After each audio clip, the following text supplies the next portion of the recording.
Lockdown के दौरान हरियाणा में अवैध तरीके से बेची गई शराब पर डिप्टी सीएम दुष्यंत चौटाला और गृह मंत्री अनिल विज के बीच चली लंबी खींचतान के बाद आखिर अब मुख्यमंत्री मनोहर लाल खट्टर ने भी गृह मंत्री अनिल विज द्वारा की गई सिफारिशों पर अपनी मोहर लगा दी है, जिसके बाद अब इस मामले की जांच स्टेट विजिलेंस को सौंप दी गई है। वहीं आईएएस अधिकारी शेखर विद्यार्थी व आईपीएस मनीष गोदारा से भी एक्सप्लेनेशन कॉल की गई है। उनके दौरान शराब की अनधिकृत जो बिक्री हुई, या वैसे भी जो शराब की हेराफेरी होती है, उसको चेक करने के लिए मैंने एक वरिष्ठ आईएएस अधिकारी टीसी गुप्ता की अध्यक्षता में 3 सदस्यीय स्पेशल इन्वेस्टिगेटिंग टीम बनाई थी। उस टीम ने अपनी रिपोर्ट दी और अपनी रिपोर्ट में उन्होंने कई प्रकार की अनियमितताओं की ओर इशारा किया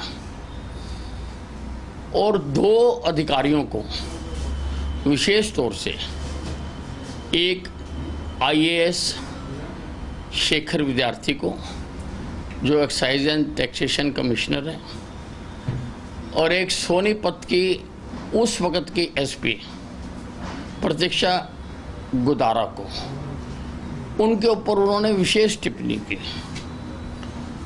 तो मेरे को जब रिपोर्ट प्रस्तुत हुई थी, मैंने उस पर अपनी रिकमेंडेशनें दी थी और उन रिकमेंडेशनों में मैंने कहा था कि इन दोनों अधिकारियों की एक्सप्लेनेशन कॉल की जानी चाहिए। मैंने ये भी कहा था कि एससीटी ने जिस विभाग के बारे में टिप्पणियां की हैं, उसकी जांच होनी चाहिए। मैंने ये भी कहा था कि ये सारा मामला, क्योंकि इसमें बहुत अनियमितताएं बताई गई हैं, स्टेट इंटेलिजेंस ब्यूरो इसकी जांच करे। मुख्यमंत्री जी ने मेरी सारी रिकमेंडेशनों को माना और चीफ सेक्रेटरी को सब पर कार्रवाई करने के लिए कहा। चीफ सेक्रेटरी ने, क्योंकि आईएएस की एक्सप्लेनेशन चीफ सेक्रेटरी कॉल कर सकते हैं, उन्होंने शेखर विद्यार्थी की एक्सप्लेनेशन कॉल की है और होम डिपार्टमेंट को कहा है कि वो प्रतीक्षा गोदारा की भी एक्सप्लेनेशन कॉल करें। चीफ सेक्रेटरी ने एक्साइज डिपार्टमेंट को और होम डिपार्टमेंट को ये भी कहा है कि आप अपने अपने विभाग में एससीटी में जहाँ जहाँ पर उनके विभाग के मुतल्लिक अनियमितताओं का जिक्र किया गया है, उनकी डिपार्टमेंटल जांच कराएं।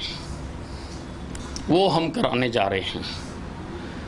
और चीफ सेक्रेटरी ने स्टेट विजिलेंस को कहा है कि इस सारे मामले की स्टेट विजिलेंस जांच करे और स्टेट विजिलेंस को उसके लिए पत्र लिख दिया गया है। स्टेट विजिलेंस शराब के कहाँ पर अनियमित सेल हुई या कहाँ पर अनियमितताएँ हुई, उस सारे की जांच करेगी। नहीं, मैं और दुष्यंत चौटाला दोनों ही प्रदेश से भ्रष्टाचार के खिलाफ लड़ रहे हैं, दोनों मिलकर लड़ रहे हैं और दोनों ही हम चाह रहे हैं कि शराब का जिस प्रकार से पिछले समय में, गुजरे समय में पिछली सरकारों में लूटमार होती रही है, वो हमारे राज्य में ना हो, और दोनों हम अपने अपने तरीके से उस पर रोक लगाने की कोशिश कर रहे हैं। नहीं, जांच रिपोर्ट तो सरकार की है और वो सरकार का हिस्सा है और सरकार ने करवाई है जांच को मुख्यमंत्री जी ने अपनी संतुष्टि कर दी है। जांच पर कार्रवाई के आदेश हो गए हैं। जांच पर स्टेट विजिलेंस को केस चला गया है तो वो सरकार का हिस्सा है। मुझे नहीं लगता कि वो ऐसा कहें कि वो संतुष्ट नहीं है।